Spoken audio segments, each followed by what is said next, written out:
Hi, this is Shubhra Shakar and welcome to my brand new video. Let's start this video. আজকে আমরা জানবো ব্যায়াম আমরা কেন প্রতিদিন করতে পারি না বা আমরা কেন কন্টিনিউয়াসলি করতে পারি না সে সম্পর্কে আজকে আমরা জানবো। ব্যায়াম শুরু করার সর্বশেষ উদ্দেশ্য রাখতে হবে ওজন কমানো এবং বাড়ানো, এবং সর্বপ্রথম আমাদের উদ্দেশ্য রাখতে হবে মানসিক শান্তি বা প্রশান্তি অর্জন।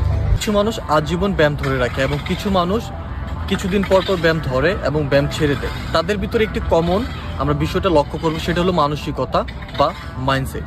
যখন আপনি ব্যায়ামকে ওজন কমানো বা বাড়ানো হাতের হিসেবে দেখবেন, তখন আপনি ব্যায়াম থেকে দীর্ঘদিন এড়িয়ে চলাটাই স্বাভাবিক। আর আপনি যদি ব্যায়ামকে এভাবে দেখেন, তাহলে এটি আপনার মনের প্রশান্তি, রাত জেগ কমায়, পেশি, হাড় এবং হজম শক্তি বৃদ্ধি করে, বৃদ্ধ বয়সে সুস্থ থাকার জন্য সাহায্য করে এবং মস্তিষ্ককে ভালো রাখার জন্য মাল্টিভিটামিন হিসেবে কাজ করে, সুশৃঙ্খল জীবন এবং ধৈর্যতা বাড়ানোর জন্য এটি ওতপ্রোতভাবে জড়িত।